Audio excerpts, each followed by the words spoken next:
Before we descend into the darkness, I want to ask a favor. If you enjoy this story, please use your hype points on this video. It helps the channel more than you possibly know. If you're listening on Spotify, leaving a review makes a massive difference. And if you'd like, comment what time it is and where in the world you're listening from. We absolutely love seeing where everyone is tuning in. And of course, if you enjoy the content, consider subscribing. Now, let's begin. The woolly mammoth lived in a world shaped by ice and cold. A world where survival wasn't about dramatic moments, but about the steady accumulation of small adaptations, behaviors, and knowledge passed down through generations.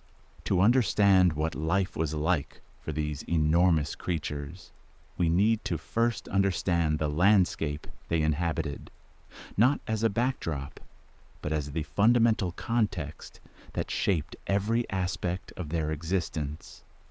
The Ice Age tundra stretched across vast expanses of the northern hemisphere, creating an ecosystem unlike anything we see today. This wasn't a frozen wasteland devoid of life, but rather a complex environment that supported a surprising diversity of plants and animals. The landscape was predominantly open, with low-growing vegetation that could withstand extreme cold and harsh winds.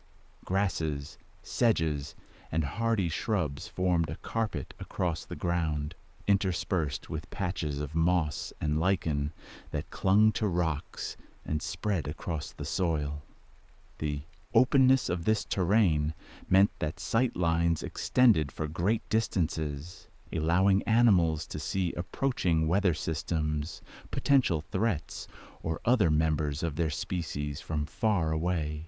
The cold itself was a constant presence, but not in the way we might imagine. Rather than dangerous temperature swings or sudden freezes, the Ice Age climate in many regions was characterized by a persistent, steady cold that varied with the seasons but remained within a range that the local life forms had adapted to over thousands of generations. This consistency, in its own way, was easier to manage than unpredictability. Bodies could evolve specific adaptations, behaviors could be refined, and the fundamental challenge became not avoiding the cold, but living productively within it. When a mammoth calf was born into this world, the experience began not with sight or sound, but with temperature and touch.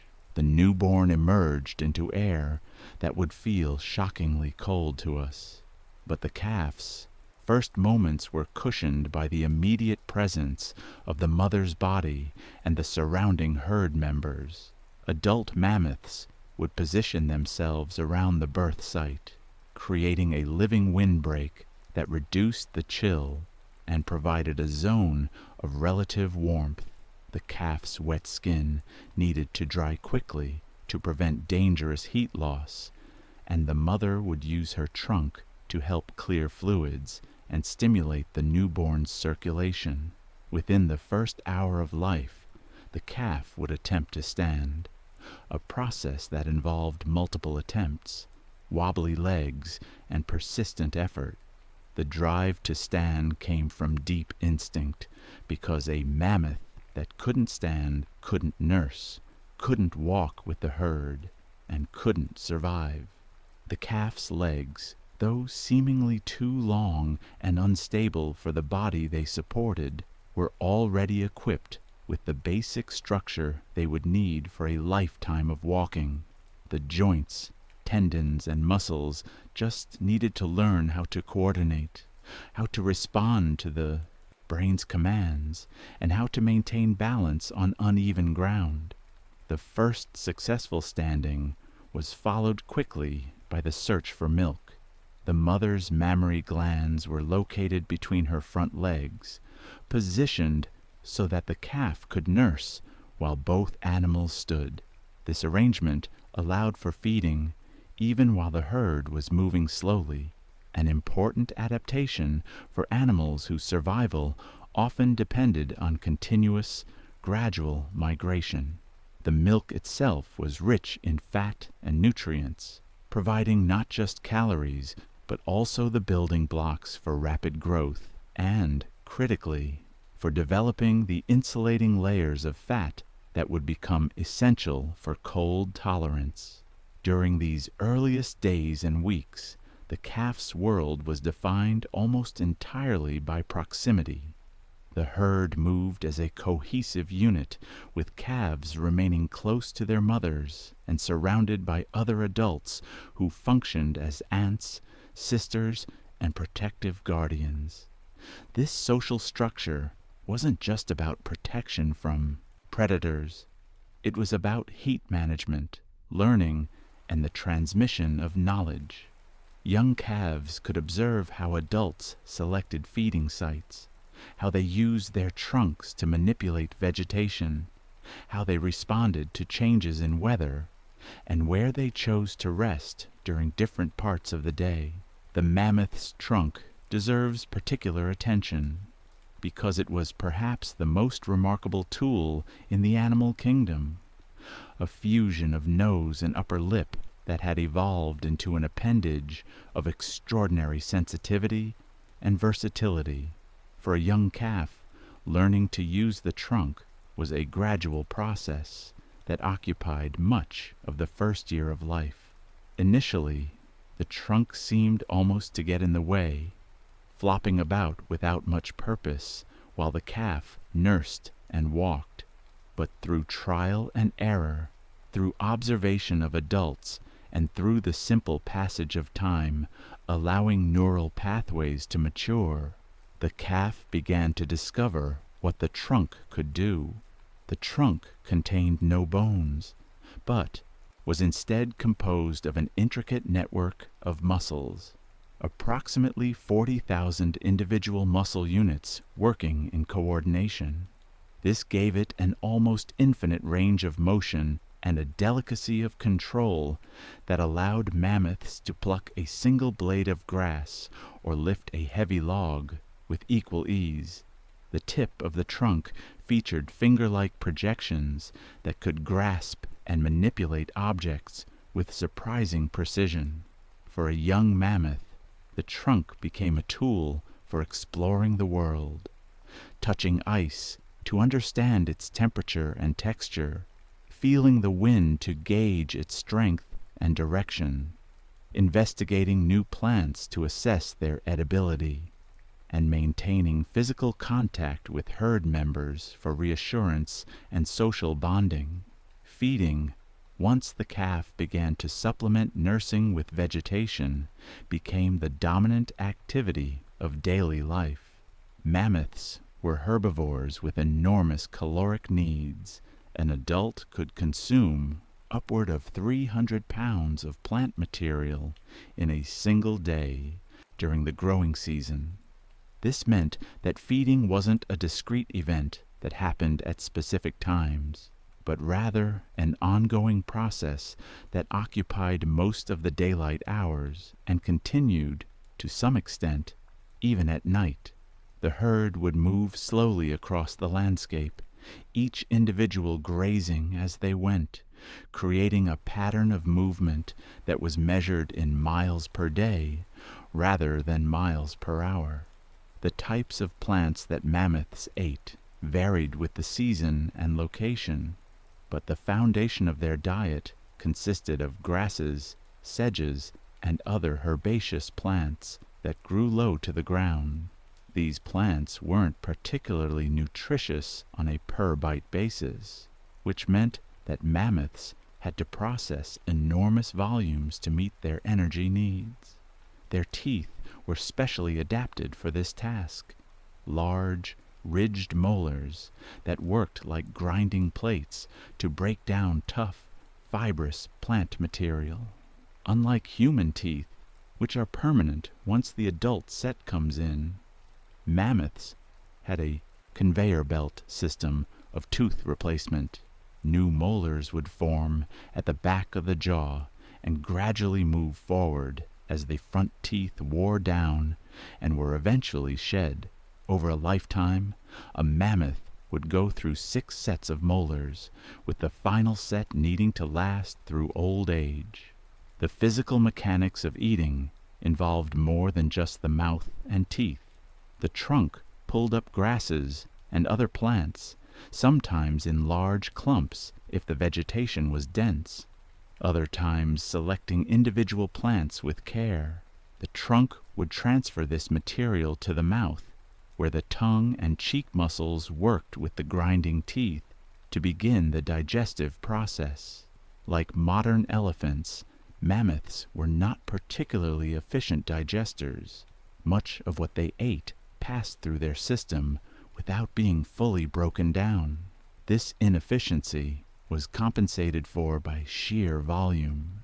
They simply ate vast quantities, extracting enough nutrition to fuel their massive bodies through the portion they could digest. As the seasons changed, so did the herd's feeding strategies and locations. During the warmer months, when sunlight lasted longer and stimulated plant growth, the tundra became relatively lush. This was the time of plenty, when mammoths could afford to be somewhat selective about what they ate, choosing the most nutritious plants and leaving the tougher, less palatable options.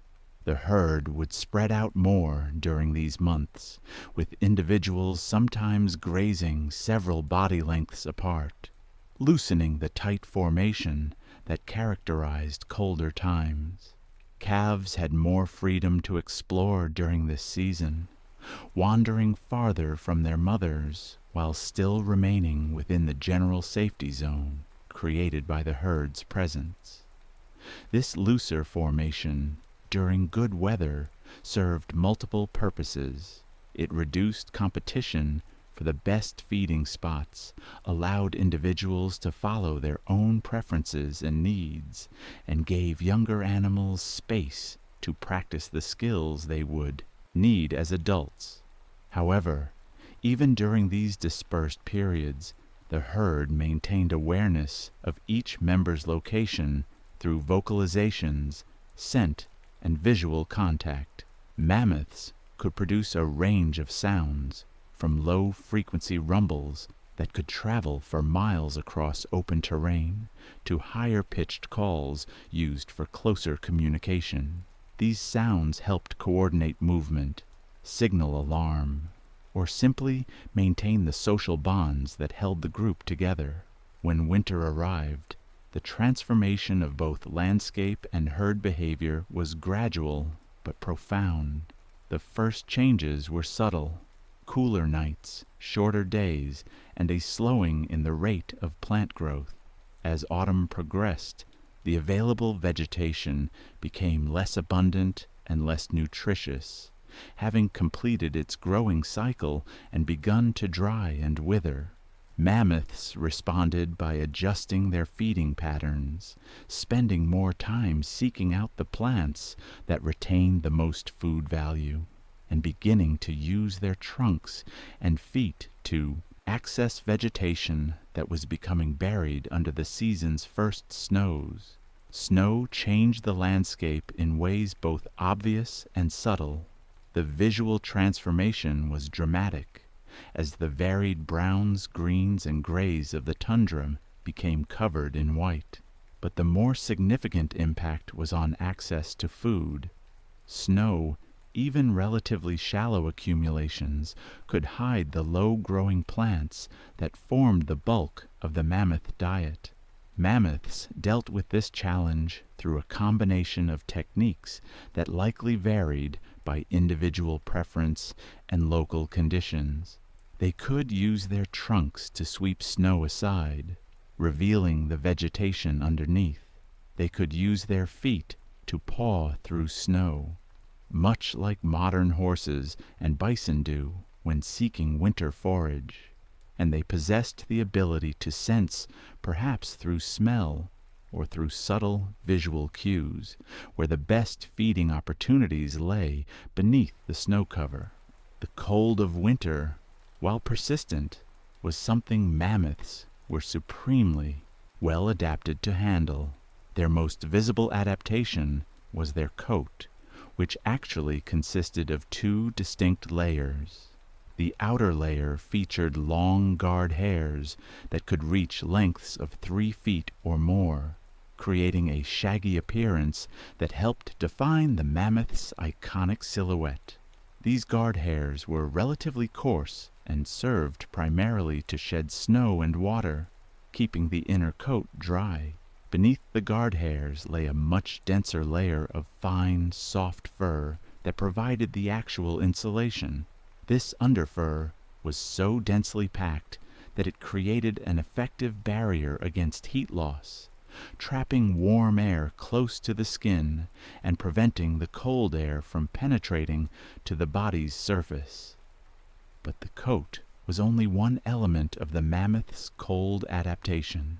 Equally important was the layer of fat that mammoths accumulated beneath their skin, particularly during the late summer and autumn when food was most abundant. This subcutaneous fat served multiple functions. It provided additional insulation, it stored energy that could be metabolized during the leaner winter months, and it gave the mammoth's body a more rounded, less angular profile that minimized surface area relative to volume, thereby reducing heat loss. On the mammoth's upper back, this fat could accumulate into a pronounced hump, creating a reserve of energy that the animal could draw upon when food became scarce, or when the energy costs of staying warm exceeded what could be obtained from daily feeding. The mammoth's ears and tail also showed clear adaptations to cold weather. Unlike the large, fan-like ears of modern African elephants, which served to dissipate excess heat in hot climates, mammoth ears were relatively small and covered in fur. This reduced surface area meant less heat loss from these extremities. Similarly, the tail was much shorter than that of tropical elephants, again minimizing the body parts exposed to cold air. Even the trunk, which couldn't be shortened without losing functionality, had adaptations in the form of specialized oil glands that kept the skin from cracking in the dry, cold air.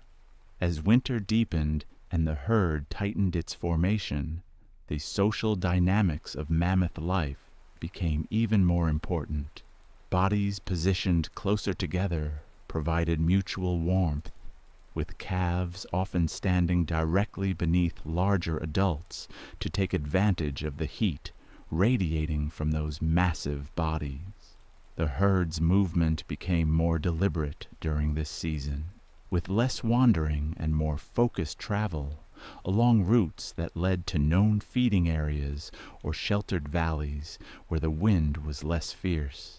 These routes represented accumulated knowledge, not written or spoken, but encoded in memory and behavior, passed from older animals to younger ones through observation and repetition. Migration for mammoths wasn't a single annual journey from one place to another in the manner of some bird species. Instead, it was a more fluid pattern of movement that responded to the changing availability of resources throughout the year. In general terms, mammoths tended to move to higher, more exposed areas during the warmer months when these locations offered fresh plant growth and fewer biting insects, then gradually shift to lower, more sheltered terrain as winter approached. But the exact routes, timing, and destinations varied based on local conditions, weather patterns in a given year, and the specific knowledge held by the herd's more experienced members. The concept of the herd following ancient paths is more than poetic imagery. It reflects a real aspect of how memory and learning function in long-lived social animals. Adult mammoths who had lived for decades carried mental maps of vast territories, knowing where water could be found even in dry years, where certain valleys offered protection from prevailing winds, where river crossings became feasible as water levels changed, and which routes avoided the most treacherous terrain. This knowledge wasn't instinctive in the sense of being genetically hardwired. Rather, it was learned through experience and observation, making each older mammoth a repository of survival information crucial to the herd's success. The actual mechanics of migration were unspectacular by human standards, but perfectly suited to mammoth biology. The herd would move at a steady walking pace, typically covering somewhere between 5 and 15 miles in a day, though this varied considerably based on terrain, weather, and the need to spend time feeding.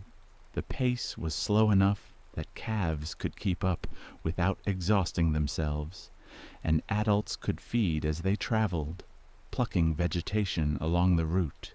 This gradual movement created minimal stress on individual animals and allowed the herd to remain cohesive rather than becoming strung out over long distances. During migration, the herd's social structure became particularly visible. Experienced adult females typically led the way, not through any dramatic decision-making process, but simply by starting to move in a particular direction and having others follow. Young calves stayed close to their mothers, learning the routes through sheer repetition and observation. Adolescents occupied intermediate positions, old enough to not require constant supervision, but young enough to still benefit from proximity to adults. Older males, if present with the herd, often took up positions at the periphery, where they could serve as early warning systems for potential threats, while also having the freedom to move somewhat independently. The threats that mammoths faced varied by location and time period, but generally came from two main sources: predators and environmental hazards. Among predators, the primary concerns were large carnivores like cave lions, saber-toothed cats, and wolf packs. However, adult mammoths, due to their enormous size, thick hide, and defensive capabilities with their tusks, were largely immune to predation. The real targets were calves, sick or injured individuals, and occasionally elderly mammoths whose strength had declined. The herd's defensive response to predator presence was characterized by calm competence rather than panic. Adults would position themselves between the threat and vulnerable herd members, presenting an intimidating wall of massive bodies, long tusks, and potentially aggressive charges if the predator pressed too close. Environmental hazards could be equally challenging. Rivers swollen with seasonal runoff had to be crossed at points where the current wasn't too strong and the bottom wasn't too soft. Deep snow could make travel exhausting, forcing the herd to break trail through drifts that came up to their bellies. Sudden weather changes, while rare in the relatively stable Ice Age climate, could occasionally bring conditions that required the herd to seek immediate shelter or hunker down in place until the worst passed. Ice presented its own dangers, particularly in the form of frozen lakes or rivers where the ice might appear solid but could give way under a mammoth's weight, potentially trapping an individual in frigid water where survival time was measured in minutes. Through all these challenges, the mammoth's behavioral response remained remarkably consistent: measured assessment, collective action, and an apparent absence of the kind of panic that would waste energy and potentially scatter the herd. This calmness wasn't a conscious philosophical choice, but rather an evolved behavioral pattern that had been refined over hundreds of thousands of years. Individuals that panicked or made rash decisions were less likely to survive and reproduce, while those that maintained composure and followed established patterns were more likely to pass their genes and their behavioral tendencies to the next generation. As a young mammoth matured through its first several years, the rate of learning was remarkably high. By the age of 2 or 3, a calf had learned the basic geography of the herd's range, recognized the seasonal patterns of movement and feeding, and understood the fundamental social rules that governed interactions between herd members. These rules were rarely, if ever, enforced through violence. Instead, they operated through a system of gentle corrections, spatial positioning, and the subtle communication of expectations. A young mammoth that tried to feed in a spot where a higher-ranking individual was grazing would be deterred by nothing more than the adult's presence, and perhaps a slight shift of position or a soft vocalization. Physical confrontations, when they occurred at all, were typically limited to pushing matches between individuals of similar status and age, serving more to establish relative positions in the social hierarchy than to inflict actual harm. The spacing between individuals during feeding time reflected this social structure. Higher-ranking mammoths, typically older females, with calves got first choice of the best feeding spots. Younger adults and adolescents took what was available, moving to new areas if the preferred spots were occupied. This system of priority access wasn't rigid. Circumstances could alter the normal hierarchy, and individual relationships within the herd created variations in the general pattern. But the overall effect was to minimize conflict and ensure that the most vulnerable and most important individuals, pregnant females and those with young calves, had adequate nutrition. By the time a mammoth reached adolescence, somewhere around age 8 to 12, its body had grown substantially, but hadn't yet reached full adult size. This intermediate phase was characterized by continued physical development, increasing independence, and particularly for males, the beginning of a gradual separation from the maternal herd. Female mammoths typically remained with their birth herd for life, becoming integrated into the social fabric and eventually raising their own calves within that familiar context. Males, however, faced a different trajectory. As they approached sexual maturity, they became increasingly peripheral to the herd, spending more time on the edges of the group and eventually drifting away to become solitary or to join loosely associated groups of other males. This dispersal of males served an important genetic function by reducing the likelihood of inbreeding and promoting genetic diversity across the population. Young males leaving their birth herd would encounter females from other herds during the breeding season, introducing new genetic combinations into those populations. The timing and completeness of male dispersal varied. Some left relatively early and completely, while others maintained loose associations with their birth herd for extended periods. The key point is that this separation was gradual and relatively peaceful, driven more by changing social dynamics and hormonal influences than by any dramatic expulsion. For females remaining with the herd, the transition to adulthood brought different changes.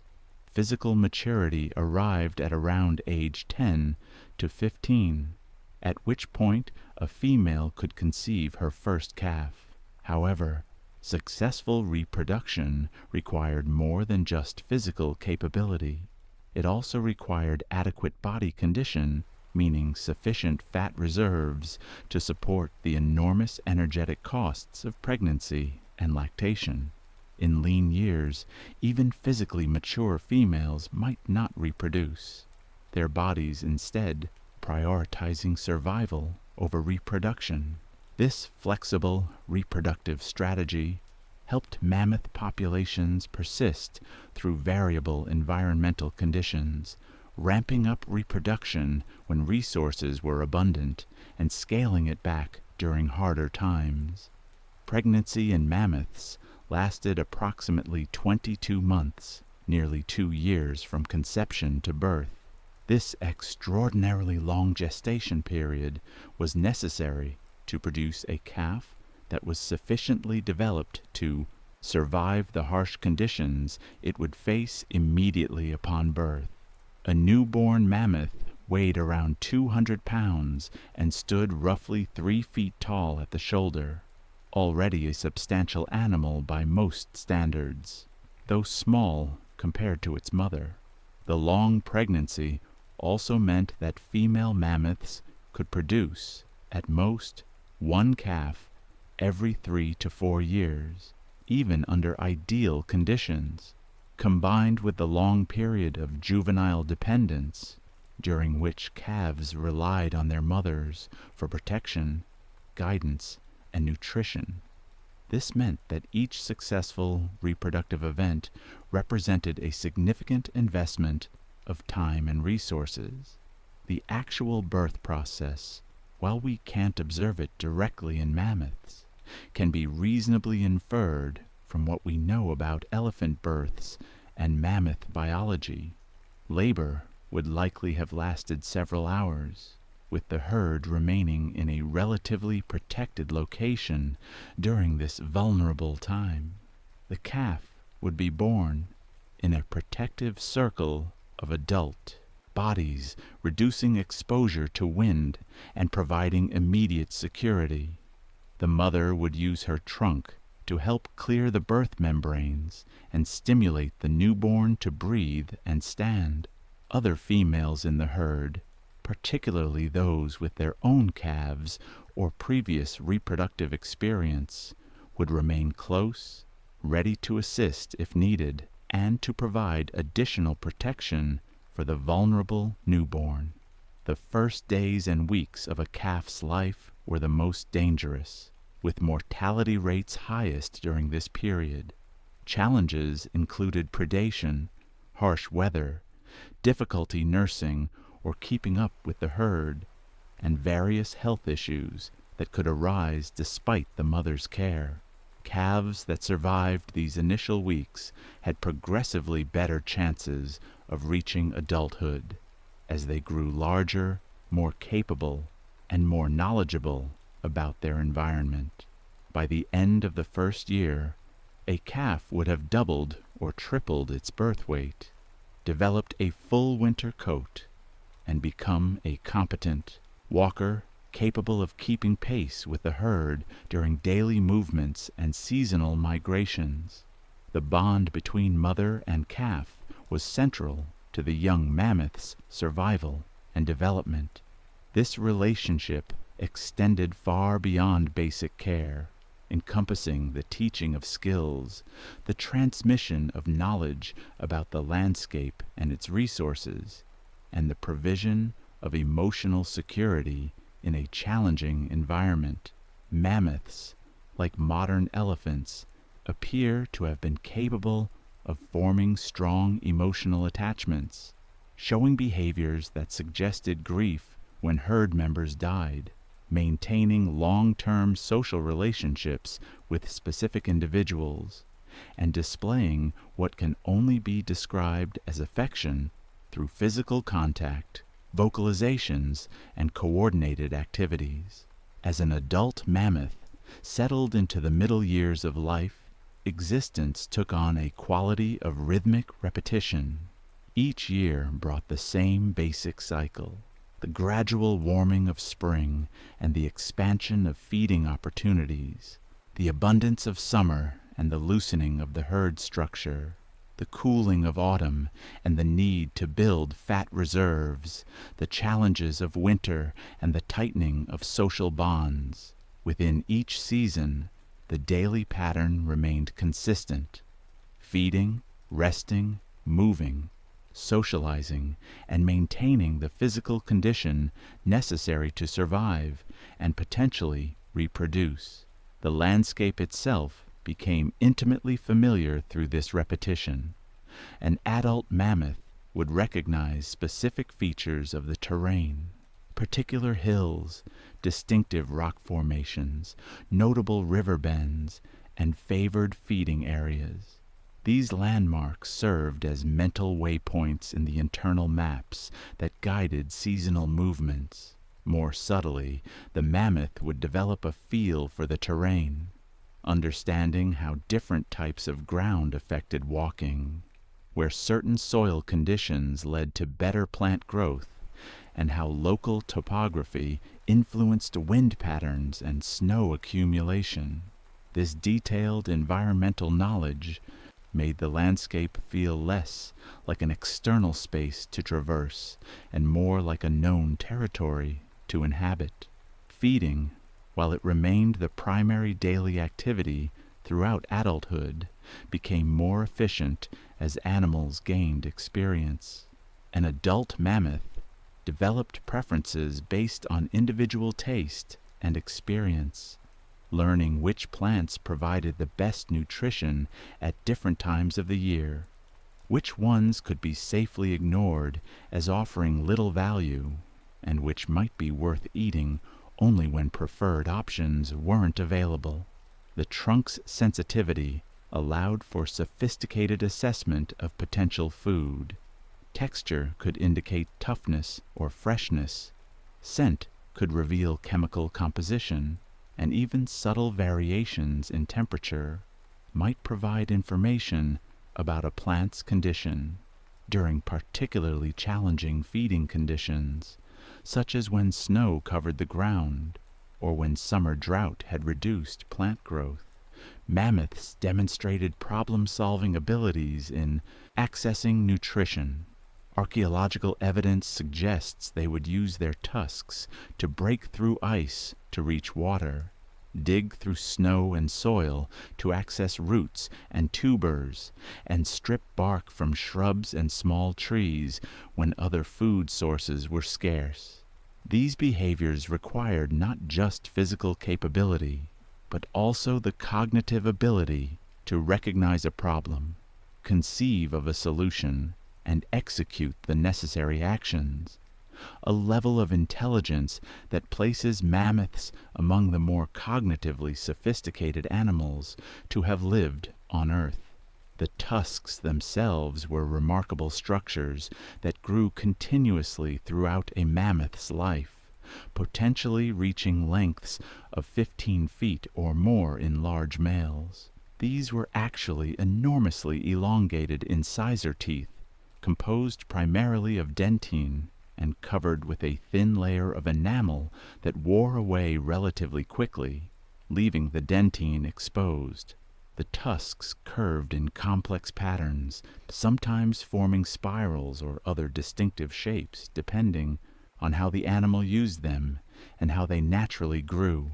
Beyond their practical utility in moving snow, digging, and manipulating objects, the tusks served as visual signals of age, health, and possibly status within social groups. Larger tusks required more resources to grow and maintain, so they demonstrated an individual's ability to thrive in challenging conditions. Social interactions during adulthood extended beyond the immediate concerns of feeding, migration, and reproduction. Mammoths appear to have engaged in various forms of social behavior that weren't strictly necessary for survival, but that strengthened bonds between individuals and maintained group cohesion. Physical contact was common, with herd members touching trunks in what seemed to be greeting behaviors, standing close together during rest periods, and engaging in what might be termed play among younger animals. Vocalizations served to coordinate activities, maintain contact when visibility was limited, and, potentially, to convey emotional states or intentions. The social structure of mammoth herds, based on comparisons with modern elephants and evidence from mammoth fossil sites, was almost certainly matriarchal. The oldest, most experienced females would have held the most influential positions, not through dominance in the aggressive sense, but through their accumulated knowledge, their calm presence, and the respect given by other herd members. These matriarchs would have been the repositories of crucial survival information: where to find water during dry spells, which routes were passable during different conditions, how to respond to various threats, and countless other details accumulated over decades of experience. The middle years of adulthood for females often involved not just raising their own calves, but also participating in the care of calves born to sisters, daughters, and other herd members. This alloparenting behavior helped distribute the enormous work of calf rearing among multiple individuals, improving the survival chances of all calves in the herd. A mother dealing with a difficult birth or an illness could rely on other females to help protect and even nurse her calf. This cooperative breeding system was another factor that contributed to mammoth success, as it meant that reproductive success was tied not just to individual capability, but to the strength and cohesion of the entire social group. For males living outside the female herds, life took on different rhythms. Solitary males or those in loose bachelor groups had more freedom to move independently, following their own priorities rather than coordinating with a larger group. This lifestyle had both advantages and disadvantages. On one hand, a solitary male didn't have to compete for food or adjust his pace to match slower-moving calves. He could exploit resources more opportunistically, staying in one area as long as it remained productive and moving on quickly when conditions changed. On the other hand, a solitary animal lacked the protection and collective knowledge of a herd, making him potentially more vulnerable to predators and environmental hazards, and missing out on the social interactions that seemed to be important to mammoth well-being. Breeding for males involved seeking out female herds during the appropriate season, which varied by location, but generally aligned with times when food would be most abundant for pregnant and nursing females. Males approaching reproductive maturity, around age 25 to 30, would enter a physiological state called musth, characterized by heightened hormone levels, increased aggression toward other males, and strong motivation to seek out receptive females. During musth, males would travel widely, following scent cues to locate female herds and competing with other males for mating opportunities. These competitions could involve impressive displays of size and strength, with males using their tusks to spar and push against each other, though serious injuries appear to have been relatively rare, as the objective was to establish dominance rather than to kill. After successful mating, males would typically leave the female herd and return to their solitary or bachelor group existence.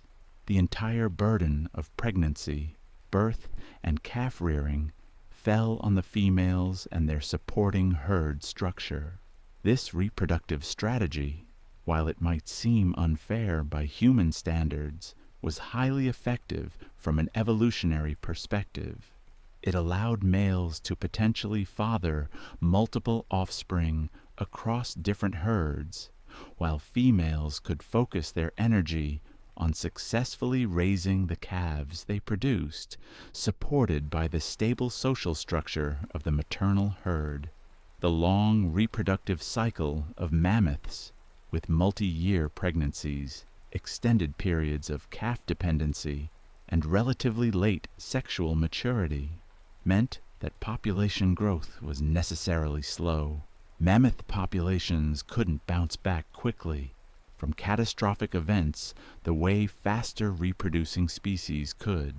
This characteristic would eventually contribute to their vulnerability when conditions changed rapidly at the end of the Ice Age. But during the stable conditions of the late Pleistocene, it served them well, maintaining populations at sustainable levels relative to available resources. As the Ice Age progressed through its long cycles, the environment that mammoths inhabited underwent changes operating on timescales ranging from decades to millennia. These changes were driven primarily by variations in Earth's orbit and axial tilt, which affected how much solar radiation different parts of the planet received during different seasons.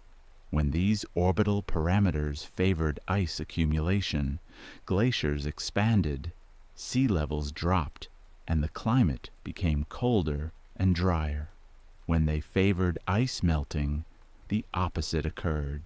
For mammoths, these gradual climate shifts meant adjustments to migration routes, changes in the types and abundance of available vegetation, and sometimes expansion or contraction of their geographic range. The mammoth steppe ecosystem, as paleontologists call the Ice Age grassland that stretched across northern Eurasia and into North America, was itself a product of these climate conditions. Cold, dry air promoted the growth of grasses and inhibited tree growth, maintaining the open landscape that mammoths and many other large herbivores depended on. As long as these conditions persisted, the ecosystem remained relatively stable, supporting high densities of large animals whose grazing and trampling actually helped maintain the grassland character of the landscape. This was a true coevolutionary system, where the animals and the vegetation shaped each other over thousands of generations. Within this broadly stable system, shorter-term variations still occurred. Some winters were harsher than others, some summers wetter or drier, some years with more plant growth, and others with less. Mammoths navigated these variations through behavioral flexibility rather than genetic change.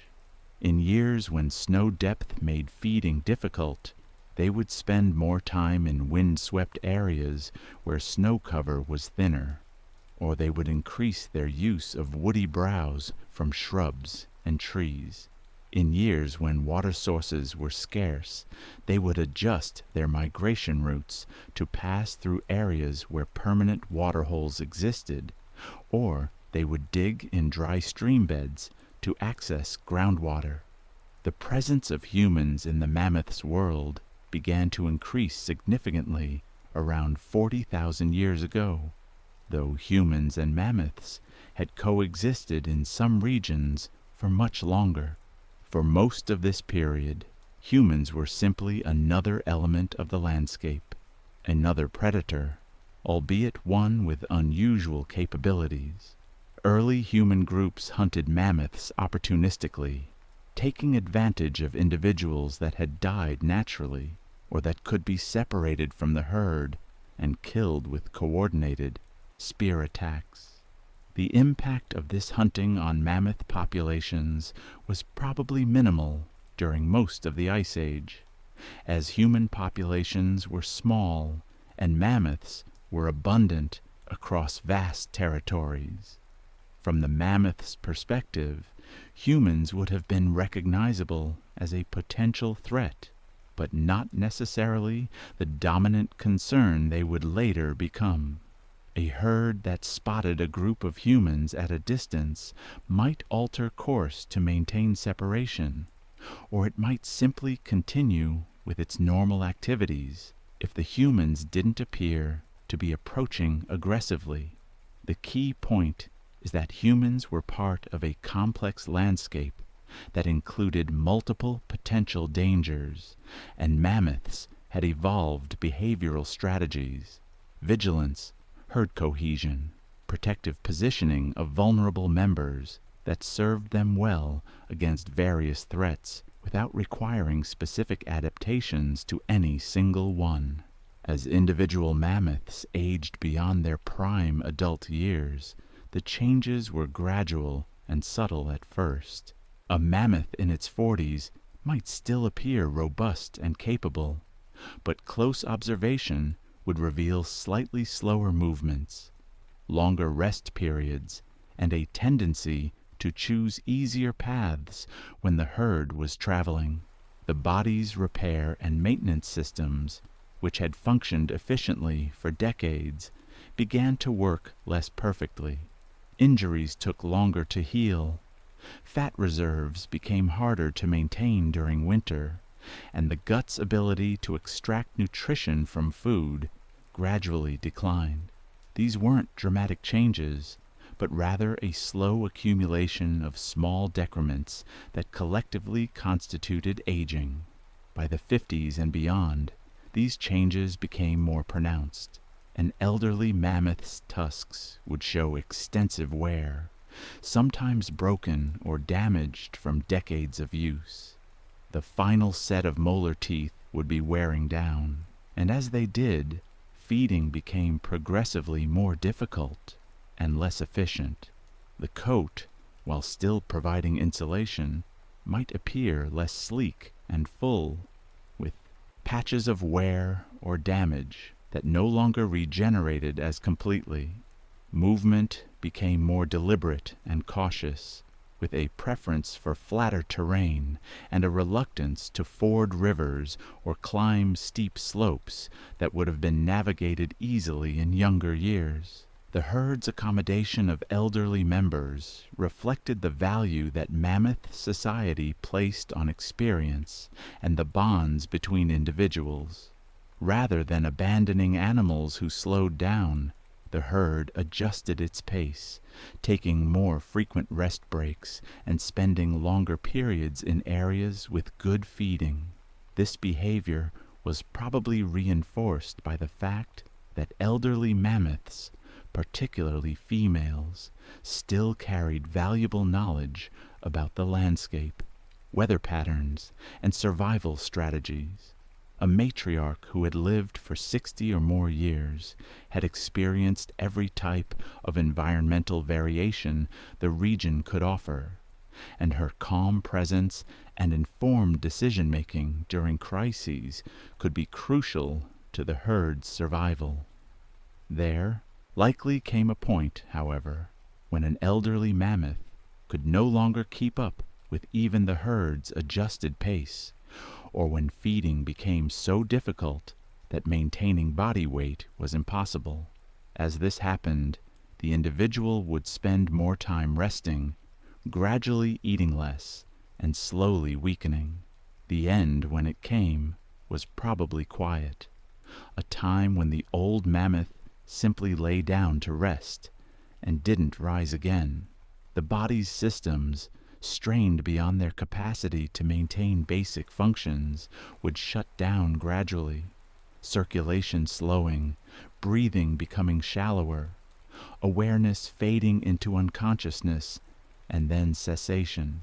The herd's response to death appears to have been one of recognition and what might be termed mourning. Based on observations of modern elephants and some archaeological evidence from mammoth sites, other herd members might stay with the body for a period, touching it with their trunks, making vocalizations, and showing what appeared to be reluctance to leave. Eventually, however, the practical demands of survival would require the herd to move on, leaving the body to the landscape and the scavengers that would process it back into the ecosystem. The death of a mammoth returned an enormous quantity of organic matter to the environment. The body, weighing several tons, represented years of accumulated nutrients that would now be recycled. Scavengers, from large predators to ravens to insects, would feed on the soft tissues. Bones would be scattered by animals seeking minerals.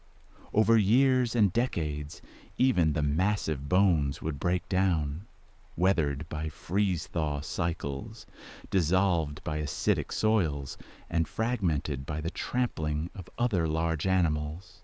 In some cases, particularly when death occurred in wetlands or other preserving environments, the remains might be buried in sediment and begin the long process of fossilization, eventually becoming the mammoth bones and tusks that modern humans would discover tens of thousands of years later. For the individual mammoth, death marked the end of a life that had spanned decades of seasons, migrations, and experiences. For the species, each death and each birth was part of a continuous cycle that had persisted for hundreds of thousands of years, with mammoths appearing in the fossil record around 400,000 years ago and surviving in various forms and locations until roughly 4,000 years ago, when the last isolated populations finally disappeared. During the peak of the Ice Age, mammoths were among the most successful large mammals on the planet, with populations numbering in the millions and ranges extending across entire continents. To understand the full scale of mammoth life, we need to step back and consider the broader temporal and spatial context. The Ice Age itself was not a single period, but rather a series of glacial and interglacial cycles stretching back millions of years. Mammoths evolved during this dynamic period, developing the adaptations that allowed them to thrive in cold conditions. Different mammoth species occupied different geographic ranges and time periods. The steppe mammoth, the Columbian mammoth in North America, the woolly mammoth across the northern latitudes, and the dwarf mammoths that evolved on isolated islands. The woolly mammoth, the species we most commonly envision, was supremely adapted to the cold, dry conditions of the mammoth steppe. Its range extended from Spain in the west to North America in the east, spanning the entirety of northern Eurasia and crossing the Bering Land Bridge that connected Asia and North America during periods of low sea level. This enormous range encompassed tremendous variation in local conditions, and mammoths showed corresponding variation in their specific adaptations and behaviors. Northern populations tended to be slightly larger and more heavily furred than southern populations. Some populations migrated long distances seasonally, while others occupied more restricted ranges where resources were reliably available year-round. The mammoth steppe ecosystem was extraordinarily productive during the Ice Age, supporting not just mammoths, but also woolly rhinoceroses, bison, horses, reindeer, musk oxen, and numerous other large herbivores, along with the predators that fed on them. This high productivity was possible because the combination of cold temperatures, relatively low snowfall in many regions, and continuous grazing prevented the establishment of forests and maintained the grassland character of the landscape. Grasses, in turn, could support high densities of large herbivores because of their ability to regrow after grazing and their high nutritional value during the growing season. The interconnectedness of this ecosystem meant that mammoths were not isolated creatures, but rather key participants in a complex web of relationships. Their feeding patterns influenced which plants dominated different areas. Their trampling affected soil compaction and seed dispersal. Their dung provided nutrients and transport for seeds, fungi, and invertebrates. Their bodies, both living and dead, provided resources for numerous other organisms, from the parasites and symbionts that lived on and in them to the scavengers that fed on their remains. In a very real sense, mammoths helped create the world they lived in, shaping the landscape through their presence and activities. As the climate began to change at the end of the Pleistocene, around 15,000 to 10,000 years ago, the stable conditions that had supported the mammoth steppe began to break down. Temperatures rose, precipitation patterns changed, and the growing season lengthened in many areas. These shifts favored the growth of trees and shrubs over grasses, gradually transforming the open steppe into forest and wetland. For mammoths, this environmental transformation was catastrophic, though it occurred over thousands of years rather than all at once. The gradual replacement of grassland with forest meant less available food, fragmentation of populations as suitable habitat became patchier, and increasing difficulty in accessing the open spaces they required. Simultaneously, human populations were growing, becoming more technologically sophisticated, and developing more efficient hunting strategies. The combination of environmental stress and increased human pressure created a perfect storm that most mammoth populations couldn't survive. Some populations persisted longer than others, particularly in the far north, where conditions remained cold and relatively stable for longer periods. The last mainland mammoths disappeared around 10,000 years ago, but isolated populations on Arctic islands survived much longer, with the final mammoths on Wrangel Island living until around 4,000 years ago, contemporary with the ancient Egyptian pyramids. The extinction of mammoths represents one of the great losses of the Ice Age. Megafauna, a suite of large animals that had dominated terrestrial ecosystems for hundreds of thousands of years. The debate about the relative contributions of climate change versus human hunting to this extinction continues among scientists, with evidence suggesting that the answer likely varies by species, location, and time period. What seems clear is that mammoths, for all their remarkable adaptations and behavioral sophistication, couldn't cope with the combination of rapid environmental change and a new, highly intelligent predator operating at unprecedented scales.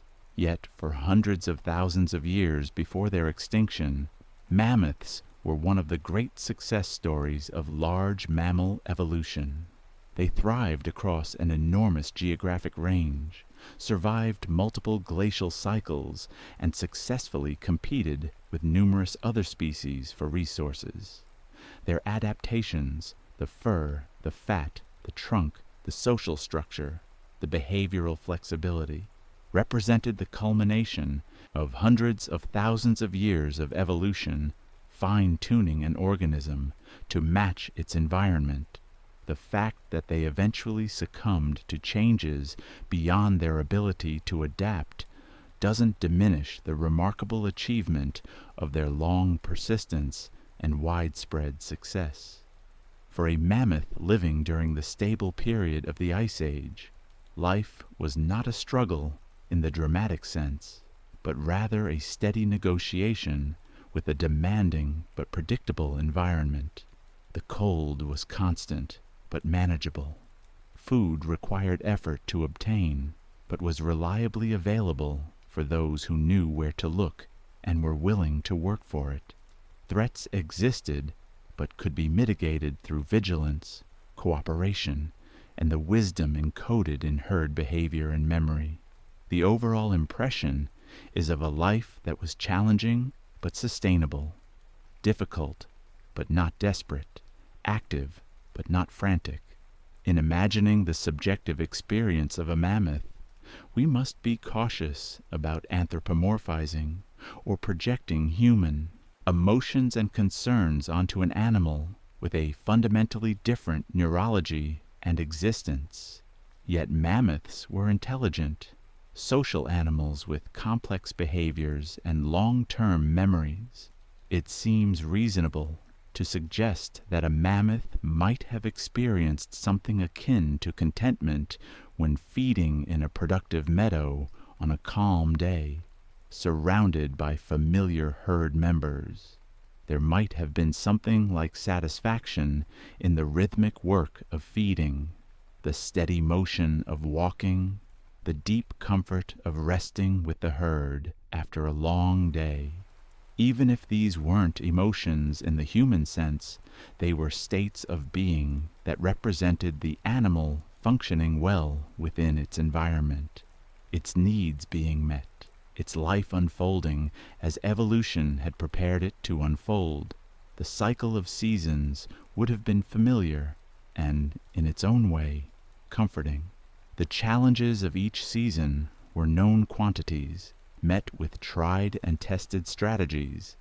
Spring brought new growth and loosening ice. Summer offered abundance and long daylight. Autumn demanded preparation and the building of reserves. Winter required patience, careful resource use, and the tight bonds of the herd. Round and round this cycle turned year after year, generation after generation, with each mammoth living its part in the larger pattern. Within this repeating cycle, individual lives unfolded in their unique ways. Each mammoth had its own experiences, its own relationships, its own subtle variations in how it responded to common situations. Some individuals might have been bolder in exploring new areas, while others preferred the safety of familiar territory. Some might have been more socially connected, with many close bonds within the herd, while others maintained more independence. These individual differences, operating within the broad framework of mammoth biology and behavior, added richness and variation to the species' overall pattern of existence. The knowledge that mammoths carried, both instinctive and learned, was remarkable in its scope and detail. From birth, a calf began absorbing information about its world, the sound of its mother's calls, the scent of herd members, the taste of milk, and later of various plants, the feel of different terrains underfoot, the sight of landmarks and the broader landscape. This learning continued throughout life, with experience layering upon experience, to create a deeply sophisticated understanding of the environment and how to survive within it.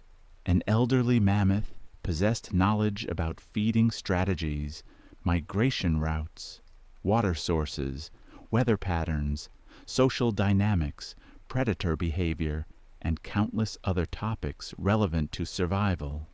An accumulated wisdom earned through decades of direct experience. This knowledge wasn't stored in books or transmitted through language, but it was nonetheless real and powerful. It existed in the neural networks of the mammoth brain, in the patterns of behavior that had been reinforced through repetition, in the social traditions that were passed from older animals to younger, through observation and imitation. When a mammoth died, this knowledge died with it, except for the parts that had been successfully transmitted to the next generation. This made the loss of elderly individuals, particularly experienced matriarchs, a genuine loss to the herd's collective capability. The landscape that mammoths inhabited was not static scenery, but rather a dynamic system that they were part of and that responded to their presence. The paths that herds followed year after year became established trails, compressed and maintained by thousands of mammoth feet. Feeding areas were kept open by constant grazing, preventing shrub and tree encroachment. Water sources were maintained and sometimes excavated by mammoths digging for water during dry periods. In a very real sense, mammoths were ecosystem engineers, shaping their environment in ways that created the conditions they needed to thrive, which in turn supported them in maintaining those conditions. As we consider the full arc of mammoth existence, from the tentative first steps of a newborn calf to the final rest of an elderly individual, we see a life strategy built on patience, persistence, and the power of accumulated knowledge. Mammoths didn't survive through speed, aggression, or rapid reproduction. They survived through being superbly adapted to specific conditions, through maintaining strong social bonds that allowed for collective success, and through behavioral flexibility that let them adjust to variation within the parameters of their fundamental adaptations. The rhythm of mammoth life was slow by human standards. Changes occurred gradually. Skills were learned over years rather than days. Relationships developed over decades. The landscape transformed across millennia. This slowness wasn't a limitation, but rather an adaptation itself, matching the pace at which their environment changed and allowing for the kind of deep, thorough mastery of local conditions that supported long-term survival. In a world where winter was predictable and resources were distributed across vast territories, there was no advantage to rushing and considerable advantage to steady, sustainable patterns of activity. Rest in the mammoth's life was as important as activity. After hours of feeding and traveling, the herd would settle into rest periods, with individuals standing or lying down depending on their age, condition, and preference. Sleep for mammals of this size was necessarily light and intermittent, as the body's enormous mass required constant physiological management, and the risks of deep sleep in a dangerous environment were too high. But these rest periods allowed for physical recovery, for digestive processes to work on the vast quantities of plant material consumed, and for the simple cessation of effort that every living thing requires. During rest periods, social bonding activities might increase. Mammoths standing or lying close together, trunks occasionally touching in gentle contact, vocalizations exchanged at low volume. These were the quiet moments that strengthened the social fabric of the herd. Young calves might engage in play, testing their growing strength and coordination through mock sparring or exploratory wandering under the watchful eyes of adults.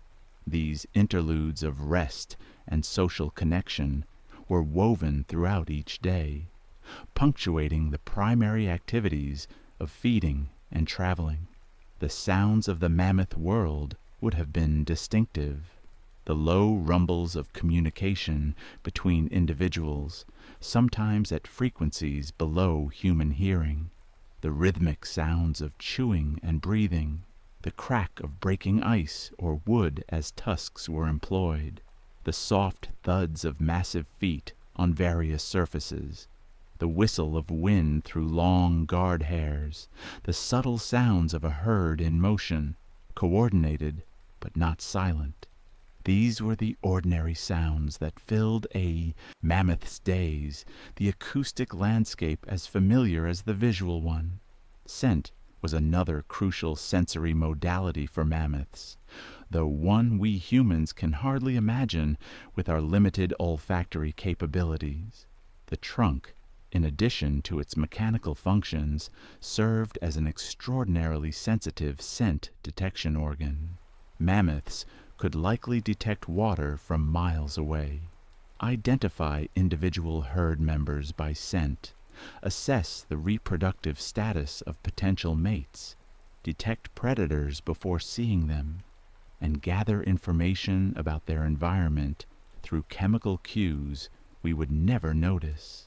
This constant stream of scent information would have provided a rich, detailed understanding of the immediate surroundings and changes occurring within them.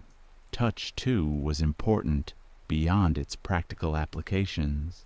The trunk's sensitivity allowed for delicate exploration and interaction, physical contact between herd members, standing close, trunks touching, calves pressing against, adults, served social and emotional functions in addition to practical ones like heat sharing, grooming behaviors, using the trunk to remove parasites or debris from another individual would have strengthened bonds while serving the practical purpose of maintaining health and comfort.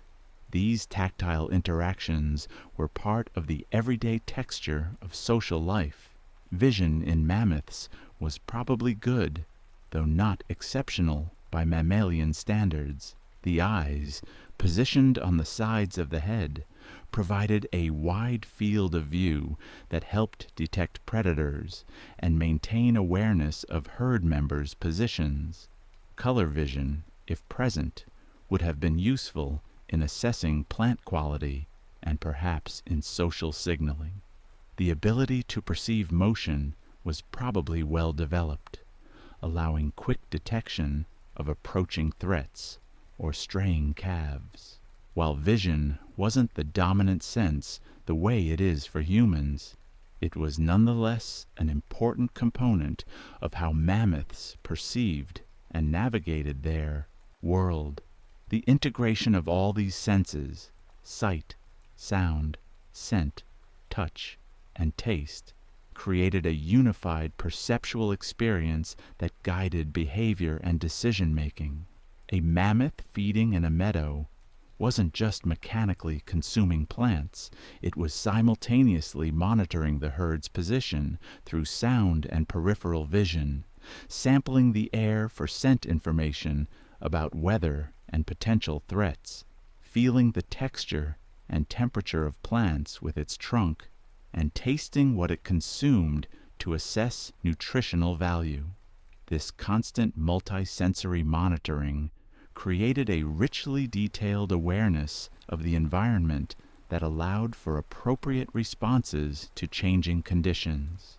Weather, as experienced by a mammoth, was less about daily variations and more about seasonal patterns and occasional extreme events. The daily temperature fluctuations that humans notice were largely irrelevant to animals insulated by fur and fat. What mattered was the broader pattern, whether precipitation was falling as rain or snow, whether wind was strong enough to increase heat loss, whether visibility was reduced by fog or blowing snow, whether ice was forming on water sources. Mammoths responded to these weather patterns behaviorally, seeking shelter when conditions became severe, adjusting travel plans based on ground conditions and timing activities to take advantage of favorable weather windows. The sky above was part of the mammoth's environment in ways both practical and irrelevant.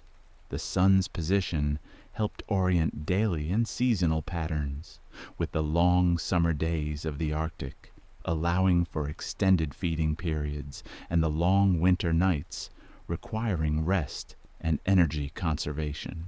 The moon and stars might have provided orientation during nighttime travel, though mammoths probably relied more on familiarity with terrain than on celestial navigation. Clouds, wind, and atmospheric conditions provided cues about coming weather changes, though whether mammoths could interpret these cues or simply responded to the changes as they occurred is unclear.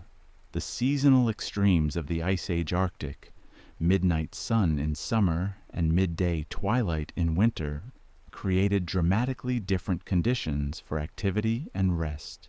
During the brief Arctic summer, mammoths could feed almost continuously, taking advantage of the explosive plant growth stimulated by round-the-clock daylight.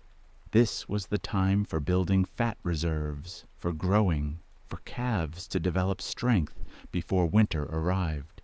During the long Arctic winter, the reduced daylight meant less feeding time and slower digestion, making efficiency and careful energy management critical for survival.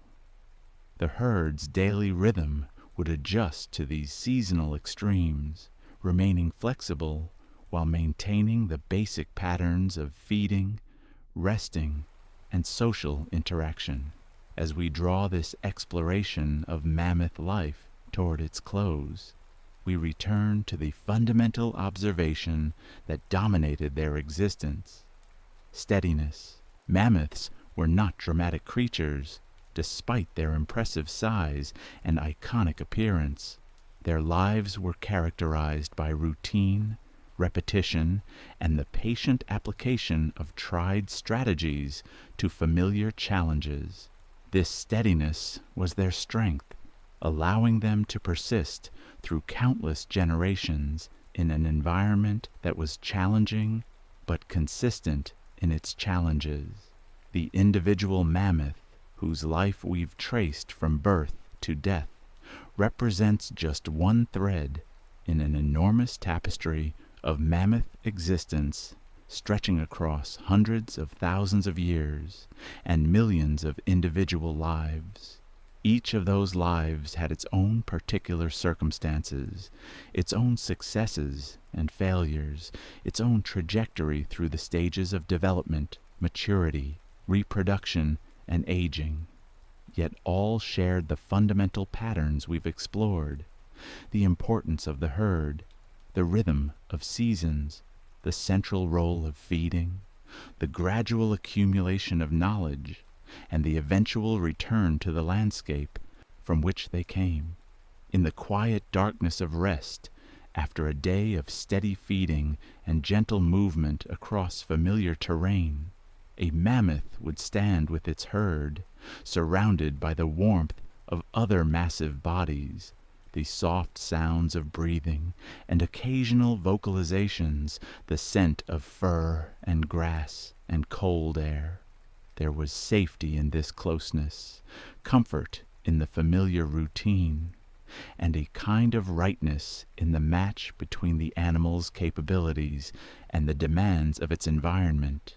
This was a life lived at the appropriate pace for the conditions, neither rushed nor delayed, simply unfolding as generations of evolution had prepared it to unfold.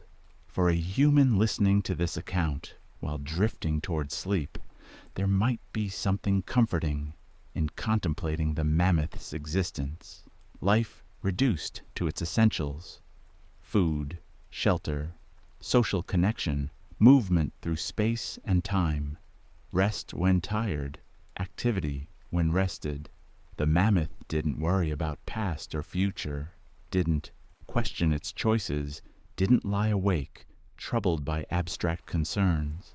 It simply lived, adapted, and eventually died, participating in cycles far larger and older than any individual life.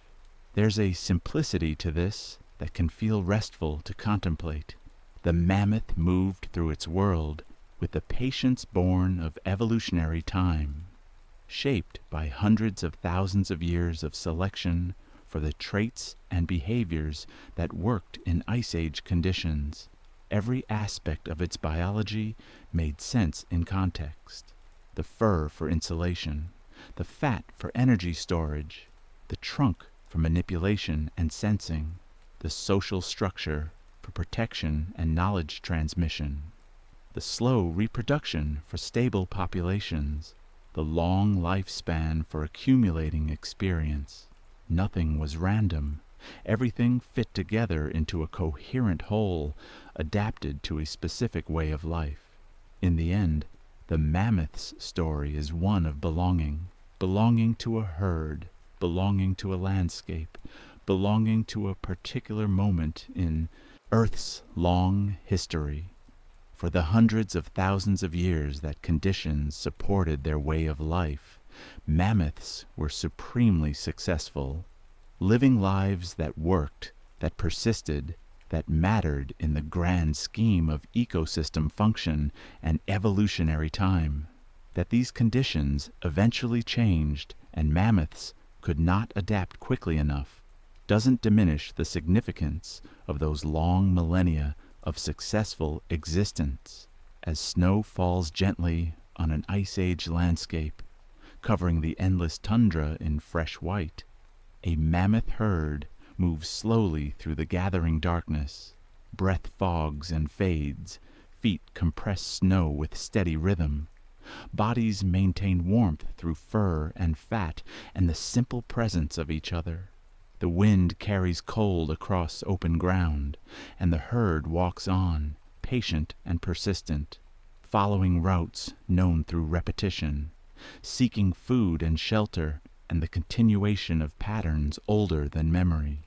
This is how it was, season after season, year after year, across vast distances and long time, until eventually it wasn't any more.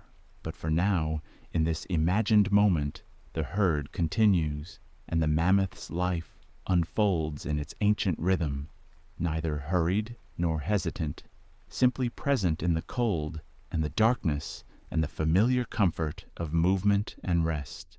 The day ends as it began, with feeding and walking, and the quiet maintenance of life in challenging conditions. Tomorrow will bring more of the same, and the day after that, and the day after that, in a pattern that has repeated countless times and will repeat countless times more, until the long story finally, gently, comes to rest. The next story is about to begin. Please relax and enjoy. We'll start by treating a star's life the way we treat any long life, not as one dramatic moment, but as a slow sequence of steady phases that makes sense once you see the pattern. A star is, at its core, a balancing act, gravity pulling inward and energy pushing outward, held in a kind of calm tension that can last for an unimaginably long time. That balance is the sleepy heart of what we're exploring tonight. Even something enormous can spend most of its existence in quiet stability.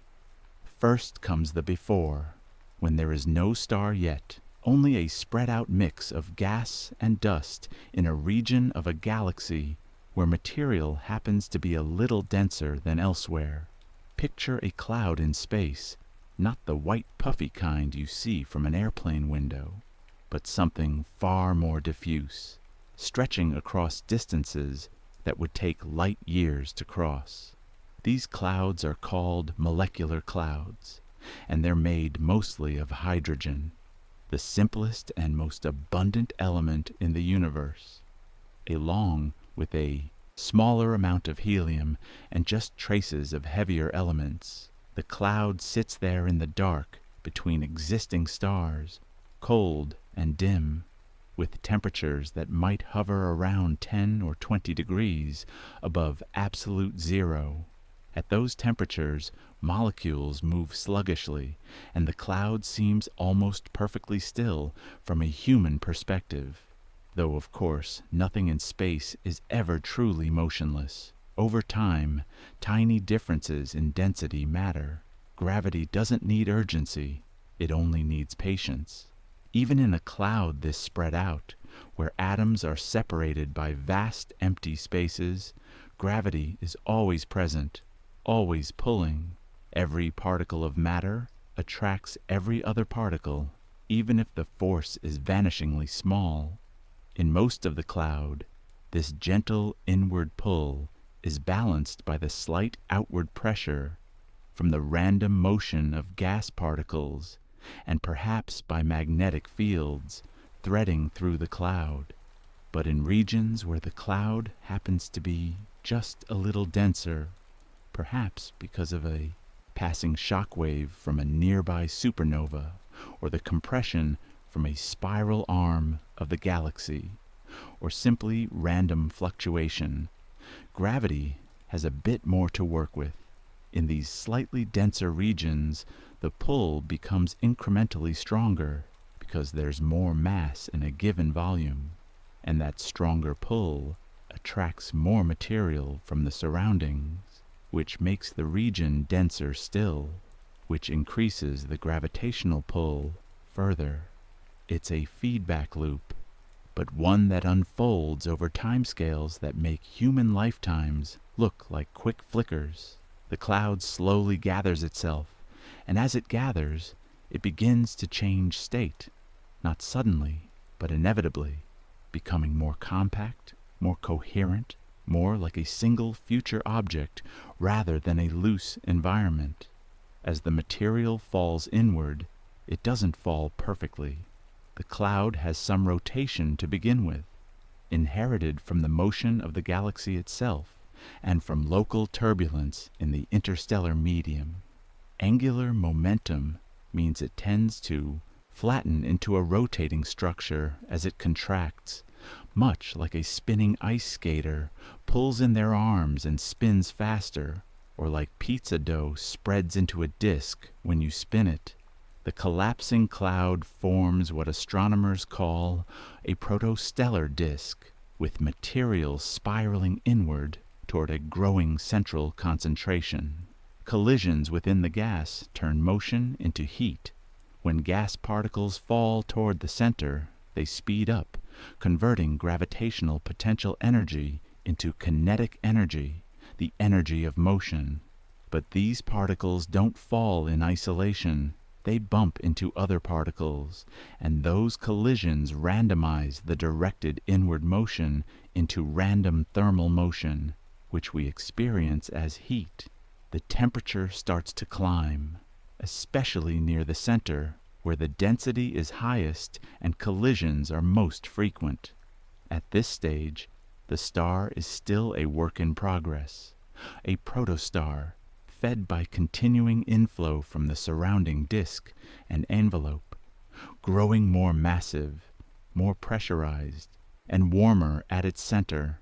Nothing about this is quick. The main idea is accumulation, matter arriving, settling, and tightening the conditions needed for the next step. A protostar might take hundreds of thousands of years to form, maybe a few million years, depending on the details of the cloud and how much material is available. During this time, the protostar is hidden inside a thick cocoon of dust and gas, so we can't see it in visible light, but it glows brightly in infrared, because the heat from all that infalling material radiates outward at wavelengths our eyes can't detect, but our instruments can measure. The protostar continues to contract under its own gravity, and as it does, the core temperature rises. At first, the temperatures are only in the thousands of degrees, hot by everyday standards, but not nearly hot enough for what comes next. The protostar is supported partly by the thermal pressure of the hot gas, and partly by the pressure that comes from the fact that the gas hasn't yet settled into a stable configuration. It's still adjusting, still finding its shape. Jets of material sometimes shoot out from the poles of the rotating disk, carrying away excess angular momentum and allowing more material to spiral inward. These jets can stretch for light years, visible in certain wavelengths as beautiful streamlined structures threading through the surrounding cloud. Eventually, the central pressure and temperature climb high enough that the star's true engine can begin. The core temperature reaches about 10 million degrees Kelvin. a threshold where something remarkable becomes possible. At these temperatures, hydrogen nuclei, which are just single protons, the simplest atomic nucleus, are moving fast enough to overcome the electrical repulsion that normally keeps them apart. Protons are positively charged, and like charges repel, so under normal circumstances they push each other away. But at 10 million degrees, the thermal speeds are so high that when protons collide, they can get close enough for the strong nuclear force to take over. The strong nuclear force is one of the fundamental forces of nature, and it operates only at extremely short ranges. But when it does operate, it's powerful enough to bind protons together despite their electrical repulsion. The first sustained nuclear fusion in the core marks the transition from forming to being. Hydrogen nuclei start combining into helium through a series of reactions collectively known as the proton-proton chain, or, in more massive stars, the carbon-nitrogen-oxygen cycle. Either way, the end result is the same. 4 hydrogen nuclei fuse to create one helium nucleus, and in the process, a small amount of mass is converted directly into energy according to Einstein's famous equation, E equals mc squared. That small amount of mass produces an enormous amount of energy, because the speed of light squared is such a large number. This energy emerges as high energy, photons, gamma rays, and as kinetic energy of the resulting particles. The gamma rays immediately start bouncing around inside the dense core, scattering off electrons and ions, gradually working their way outward through the star. This journey from core to surface can take tens of thousands of years, even though the photons are traveling at the speed of light, because they're constantly being absorbed and re-emitted, taking a random walk through the star's interior. And the star finally becomes what we recognize as a stable light source, not because it is finished changing, but because it has found a self-correcting rhythm. The energy generated by fusion in the core creates an outward pressure that pushes against the inward pull of gravity, and these two forces balance each other. This balance is called hydrostatic equilibrium, and it's the defining characteristic of a star that has reached the main sequence, the long, stable phase of its life. Now we settle into the longest portion of a typical star's life, the main sequence. This is the era of steadiness. For a star like our Sun, the main sequence lasts about 10 billion years. More massive stars burn through their fuel faster and have shorter main sequence lifetimes, perhaps only a few million years for the most massive stars. Less massive stars burn their fuel more slowly and can remain on the main sequence for tens of billions of years, longer than the current age of the universe. But regardless of mass, the main sequence is characterized by this fundamental stability, this balance between gravity and pressure. Fusion in the core produces energy. That energy creates outward pressure. Gravity counters it, and the star holds its shape in hydrostatic equilibrium. If the core tries to contract, it heats up and fusion speeds up, pushing outward a little more. If it expands too much, it cools and fusion slows, allowing gravity to pull it back in. The star doesn't decide to be stable. It simply behaves, according to physics that naturally damp extremes. This kind of self-regulating system is called a negative feedback loop, and it's one of the reasons stars are so stable. Think of it like a thermostat in your home.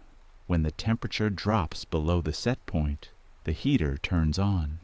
When it rises above the set point, the heater turns off. The system naturally keeps the temperature near the target. A star does something similar, but instead of a thermostat, it's the relationship between temperature, pressure, and fusion rate that provides the regulation. The star is constantly making tiny adjustments, responding to small fluctuations, keeping itself in balance without any conscious effort or external control. In this long middle, the star becomes a dependable feature of its neighborhood. It steadily converts hydrogen into helium, and over vast time, it changes gradually in ways that don't feel dramatic from moment to moment. If you could watch a main sequence star for 1,000,000 years, you'd notice very little change in its appearance.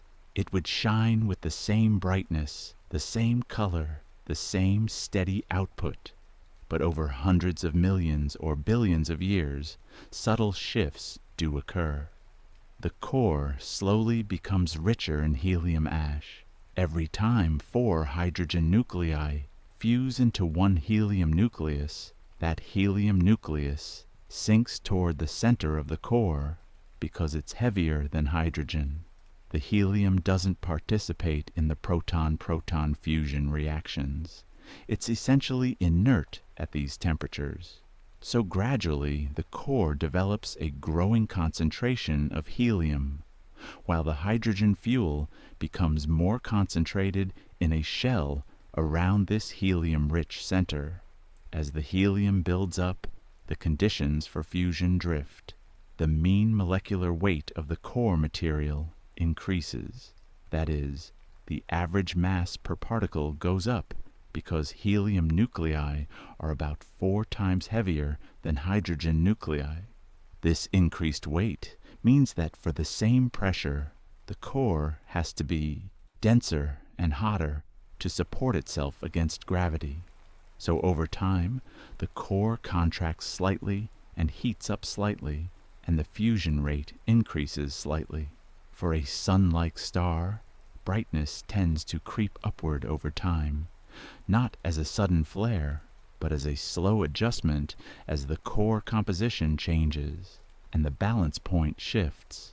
Our own sun has brightened by about 30% since it first settled onto the main sequence 4.5 billion years ago, and it will continue to brighten slowly as it ages. This brightening is so gradual that over human timescales it's completely imperceptible, but over geological timescales it has significant effects on planetary climates. There's a comforting lesson here. A star is not stable because nothing changes. It is stable because it changes in a controlled way. It is constantly responding to itself, constantly rebalancing. And that's a useful thought for sleep. Your body also rebalances quietly all night long without needing your attention, without needing you to fix anything. Your heart rate slows, your breathing deepens, your temperature drops slightly. Your brain cycles through different stages of sleep. All of this happens automatically, governed by feedback loops and regulatory systems built into your biology. Just as a star's stability is built into its physics, the star continues its patient work. In the core, the fusion reactions proceed at a rate determined by the temperature and density. Each reaction converts a tiny amount of mass into energy, and that energy works its way outward through the star. In the deep interior, energy moves by radiation, photons bouncing from particle to particle. But in the outer layers, where the temperature is lower and the gas is less ionized, the opacity increases and radiation becomes inefficient. Here, energy is transported by convection instead. Convection is the same process that makes water boil in a pot or creates weather patterns in Earth's atmosphere. Hot material rises because it's less dense than its surroundings, and cool material sinks because it's more dense. In the outer layers of a sun-like star, This creates vast convective cells where hot gas rises toward the surface, cools by radiating energy into space, and then sinks back down to be reheated. These convection currents create the granulated appearance we see on the sun's surface, where each granule is the top of a convective cell, perhaps 1,000 kilometers across. The surface itself, the photosphere, is the visible layer from which light can escape directly into space. Below this layer, the gas is opaque enough that photons are constantly absorbed and re-emitted. Above it, the gas is so thin that photons can travel freely. The photosphere is only a few hundred kilometers thick, incredibly thin compared to the sun's radius of nearly 700,000 kilometers. But it's the layer we see when we look at the sun. The photosphere isn't perfectly smooth and uniform. It's marked by sunspots, darker regions where strong magnetic fields suppress convection and slightly cool the surface.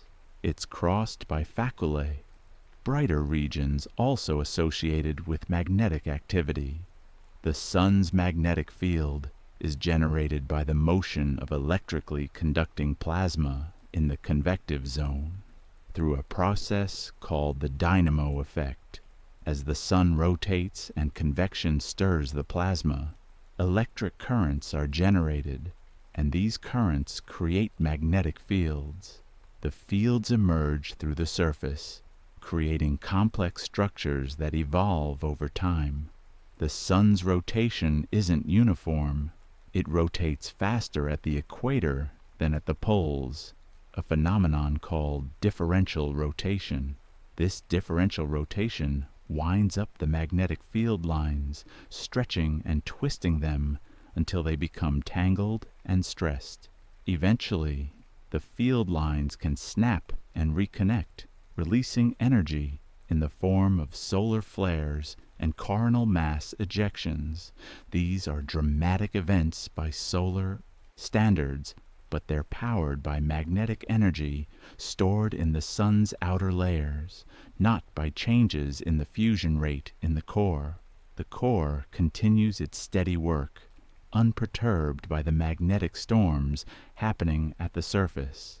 Above the photosphere is the chromosphere, a thin layer where the temperature actually increases with height, contrary to what you might expect. Above that is the corona, the sun's outer atmosphere, where temperatures soar to millions of degrees, even though it's far from the heat source in the core. The mechanism that heats the corona is still not fully understood, but it likely involves magnetic energy being dissipated as waves and reconnection events.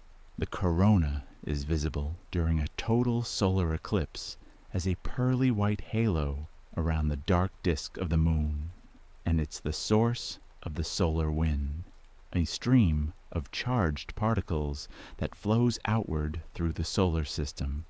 But all of this activity at the surface and in the atmosphere is, in a sense, superficial. The star's true nature is determined by what happens in the core, and in the core, the fusion continues steadily, year after year, century after century, millennium after millennium. The hydrogen is consumed, the helium accumulates, and the star slowly evolves. Eventually, the star reaches a turning point when the hydrogen in its core becomes scarce for core fusion.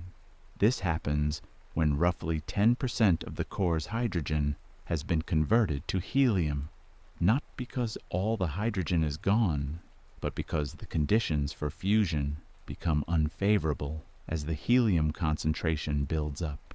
The star doesn't run out in a dramatic sense. It transitions. The core fusion of hydrogen gradually slows and then ceases, not because the temperature drops, but because there's not enough hydrogen left in the core to sustain the reactions. But fusion can continue in a shell around the core where hydrogen still exists. The core itself, now made almost entirely of helium, begins to contract under gravity because it's no longer supported by fusion energy. As it contracts, it heats up due to gravitational compression, the same process that heated the protostar long ago. This heat radiates outward into the hydrogen-burning shell, increasing the temperature there, and actually accelerating the fusion rate in the shell compared to what it was in the core during the main sequence. The shell fusion produces energy at a higher rate than the core fusion did, and this extra energy pushes the outer layers of the star outward. The star's structure becomes more layered. Different kinds of fusion and different physical conditions in different regions, like a life becoming more complex with age. The star is leaving its long, steady adulthood and moving into a later life phase. This is the beginning of the red giant stage. For a modest, sun-like star, this later phase often includes expansion into a red giant. The details can be explained gently. As the core contracts and shell fusion intensifies, the outer layers puff outward. They expand to many times the star's original radius. Our sun, when it becomes a red giant in about 5 billion years, will swell to perhaps 100 times its current radius, large enough to engulf the inner planets, including Earth. But despite this enormous increase in size, the outer layers actually cool because the same amount of energy is being spread over a much larger surface area. A cool surface radiates light that's redder than a hot surface, which is why these stars are called red giants. Their surface temperature might drop to around 3,000 or 4,000 degrees Kelvin, compared to the sun's current surface temperature of about 5,700 degrees Kelvin. The cooler temperature means the light is shifted toward the red end of the spectrum, giving the star a distinctly orange or reddish color. The transition to a red giant doesn't happen overnight. It takes tens or hundreds of millions of years, depending on the star's mass. During this time, the star brightens considerably because even though the surface is cooler, the vastly increased surface area means the total energy output, the luminosity, is much higher. A red giant can be hundreds or thousands of times more luminous than it was on the main sequence. The expanded outer envelope of a red giant is only loosely bound to the star. The gravitational pull at the surface is weak because the mass is the same, but the radius is much larger, and gravity decreases with the square of the distance. Meanwhile, radiation pressure, the outward pressure exerted by the star's light, becomes more effective at pushing material outward. The star begins to lose mass through a stellar wind, a gentle but persistent outflow of gas from the surface. This isn't a violent explosion. It's more like evaporation, material slowly drifting away into space. Inside the star, the helium core continues to contract and heat up. If the star's mass is in the right range, roughly half a solar mass or more, the core can eventually become hot and dense enough to fuse helium into heavier elements. The temperature needed for helium fusion is much higher than for hydrogen fusion, about 100 million degrees Kelvin, because helium nuclei have 2 protons each, and thus a stronger electrical repulsion to overcome. When the core reaches this temperature, helium fusion begins. The primary reaction is called the triple alpha process because it involves 3 helium nuclei, also called alpha particles. 2 helium nuclei fuse to form an unstable beryllium nucleus, and if a third helium nucleus collides with it quickly enough before it decays, they fuse to form a stable carbon nucleus. This process also releases energy, though less energy per reaction than hydrogen fusion. Sometimes the carbon nucleus can capture another helium nucleus to form oxygen. So the products of helium fusion are carbon and oxygen, and these accumulate in the core just as helium accumulated during hydrogen fusion. This helium burning period is another chapter of temporary steadiness, shorter than the main sequence, but still governed by the same theme: balance found, held for a time, then slowly altered as fuel and conditions evolve. For a sun-like star, helium fusion lasts perhaps 100 million years, much shorter than the 10 billion year main sequence lifetime. More massive stars burn helium faster. Less massive stars burn it more slowly, if they can ignite it at all. Stars less than about half a solar mass never get hot enough to fuse helium. Their helium cores just sit there, contracting and heating, but never reaching the ignition temperature, supported eventually by a quantum mechanical effect called electron degeneracy pressure rather than by thermal pressure. Each new fuel stage is like a new season, distinct but not chaotic. The star burns helium in its core while continuing to burn hydrogen in a shell around the core. The energy from both fusion zones supports the star against gravity, and the star settles into a new equilibrium, though a more complex one than during the main sequence. The structure now has multiple layers: a carbon-oxygen core, a helium-burning shell, a helium-rich layer, a hydrogen-burning shell, and an extended hydrogen envelope. As the star continues, it cannot fuse heavier and heavier elements indefinitely unless it is very massive. The energy released per fusion reaction decreases as you go to heavier elements, and the temperature required for fusion increases. Carbon fusion requires about 600 million degrees. Oxygen fusion requires over 1 billion degrees. For stars with masses less than about 8 times the Sun's mass, the core never gets hot enough for carbon fusion. The star's journey through the periodic table stops at carbon and oxygen. For our average life story, focused on peaceful endings, we stay with a star that does not end in a violent collapse. A star, like the Sun, will never undergo carbon fusion. Instead, as it exhausts the helium in its core, the core contracts again, heats again, and fusion moves to shells around the core. The star becomes more unstable, pulsating and shedding mass more vigorously. It gradually sheds its outer layers through an increasingly strong stellar wind and through pulses of mass loss, during which the star brightens and expands, then fades and contracts over timescales of thousands of years. This shedding can be framed as a release rather than a destruction. Material that was held close by gravity for eons is finally returned to space, carrying with it elements made inside the star. The hydrogen envelope drifts away as an expanding shell of gas illuminated by the ultraviolet light from the hot core.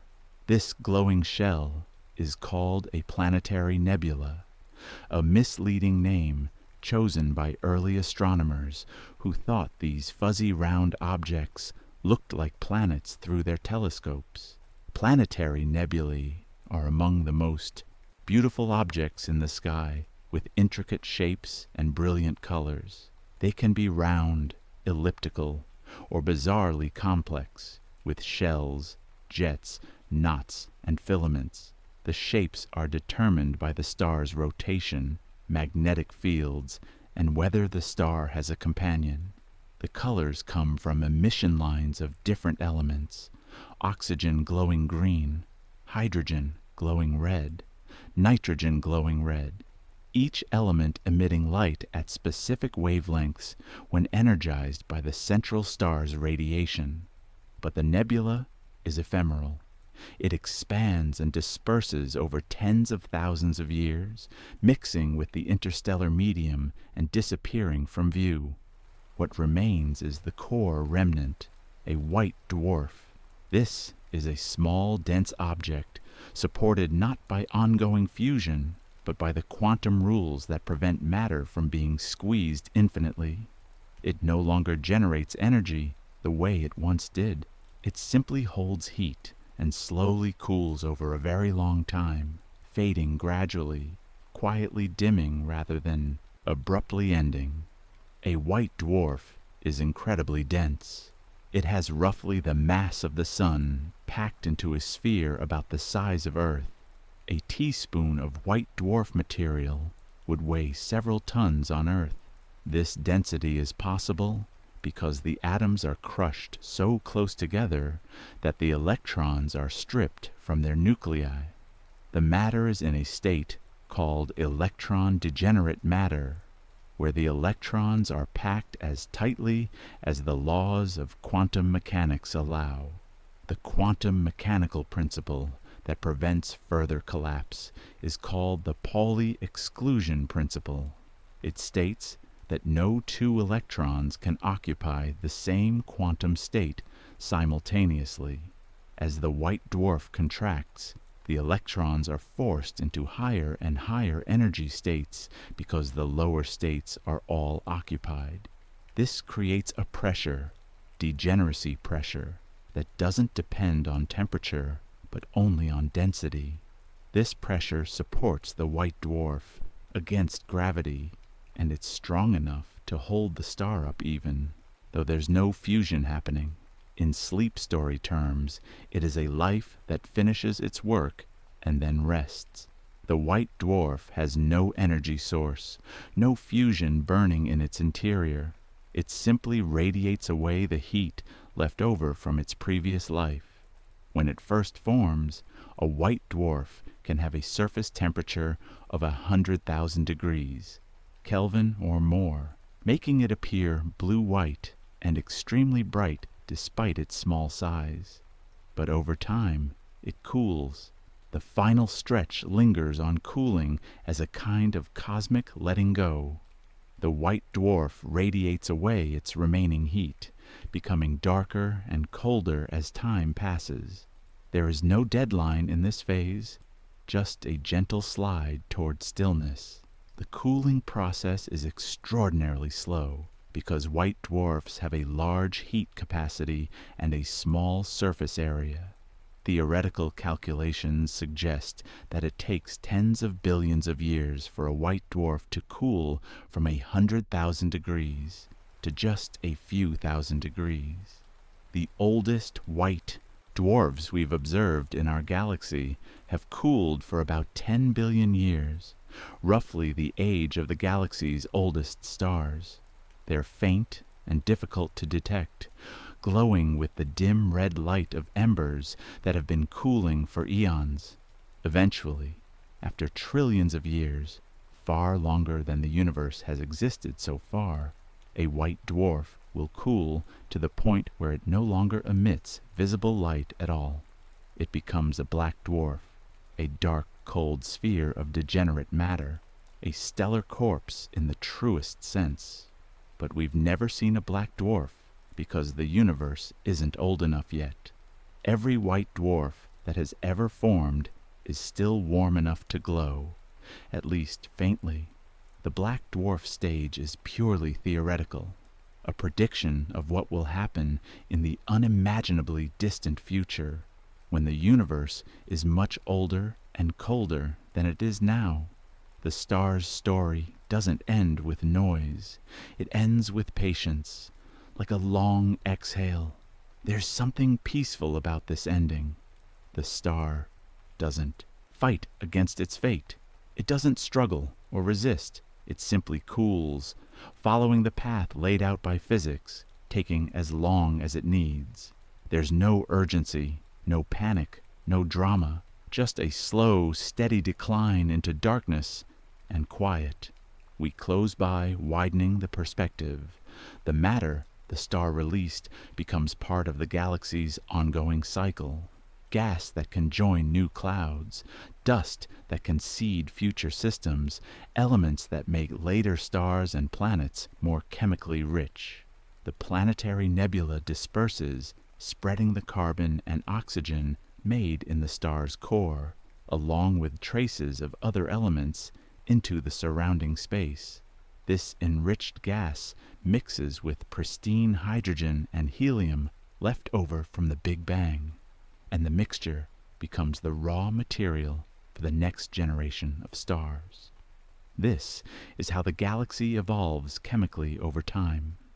The first stars formed from pure hydrogen and helium with almost no heavier elements at all. When those stars died, they returned their material to space, now enriched with carbon, oxygen, and other elements. The next generation of stars formed from this slightly enriched gas, and when they died, they enriched it further. Generation after generation, the interstellar medium becomes richer in heavy elements, and each new generation of stars and planets forms from more chemically diverse material. Our own sun is a third-generation star, maybe fourth, formed from gas that had been cycled through previous stars. The elements in our bodies, the carbon in our cells, the oxygen we breathe, the calcium in our bones, the iron in our blood, were all made inside stars and scattered into space when those stars died. We are, quite literally, made of stardust, assembled from atoms forged in stellar cores and dispersed by stellar winds and supernovae. The star's life, even in its quiet ending, contributes to beginnings elsewhere, and that's the soft landing, a reminder that steadiness is real. Cycles are natural, and you don't have to force anything. Tonight, the universe operates on cycles that span billions of years, cycles of birth and death and rebirth, of matter being transformed and recycled, of energy flowing from stars into space and being captured by planets and living things. These cycles don't require our attention or our effort. They proceed according to the laws of physics, unfolding at their own pace, indifferent to our worries or plans. There's something comforting in that perspective, the knowledge that the universe has been taking care of itself for nearly 14 billion years without any help from us, and it will continue to do so long after we're gone. To bring it back to sleep, we return to the central metaphor of balance, gravity and pressure, inward and outward, held in calm tension. If a star can spend most of its existence simply rebalancing and shining without strain, you can borrow that feeling now. Your body knows how to rest. Your brain knows how to sleep. The systems are already in place. The feedback loops already operating. The balance already being maintained. You don't have to figure out how to fall asleep any more than a star has to figure out how to shine. The process is built in, encoded in your biology, as fundamental as fusion is to a star. All you need to do is allow it to happen. Let go of the effort. Let go of the trying. Just be here, in this moment, in this comfortable position, breathing slowly and steadily. Let your breathing become your equilibrium. Inhale, exhale, and allow everything else to find its own quiet place in the dark. Notice how your breath flows in and out without you having to think about it.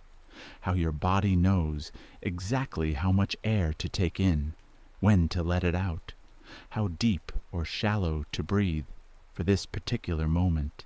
It's a self-regulating system, adjusting constantly to your needs without any conscious input. Your heart does the same thing, beating steadily, speeding up when you need more oxygen, slowing down when you're at rest. Your blood pressure, your body temperature, your hormone levels, All of these are regulated by feedback loops that operate automatically, keeping you in balance just as gravity and fusion pressure keep a star in balance. And just as a star slowly dims as it releases its heat into space, you can imagine yourself slowly releasing the heat of the day, the thoughts, the worries, the tensions, letting them radiate away into the quiet darkness of your bedroom. There's no need to hold on to them. They can drift away like the gas from a planetary nebula, dispersing harmlessly, leaving you cooler and calmer and more still. Think about the white dwarf, that small, dense remnant, no longer burning, no longer striving, just resting and cooling, taking all the time in the world. There's no rush. There's nowhere to be, nothing to do. Just this gentle slide toward stillness, this peaceful letting go of heat and light and energy, until all that's left is quiet darkness and rest. The universe is very old and very patient. It has been through countless cycles of star formation and death, each one taking millions or billions of years.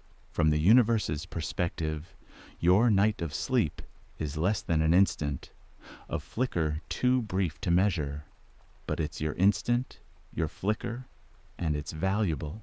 It's the time when your body repairs itself, when your brain consolidates memories and clears out metabolic waste, when your immune system does its most important work. Sleep is your body's way of maintaining balance, just as fusion is a star's way of maintaining balance. And just as fusion happens automatically when the conditions are right, sleep happens automatically when you let it. The conditions are right now. You're lying down. You're comfortable. You're safe. It's dark and quiet. Your body knows what to do. So let the stellar cycle continue in your mind if it helps. Imagine clouds of gas slowly contracting, protostars forming, main sequence stars burning steadily for billions of years, red giants expanding and pulsing, white dwarfs cooling slowly in the dark. Let the images be vague and dreamy, not something you have to think about actively, just a gentle background drift of thoughts that don't demand your attention, or let the thoughts go entirely.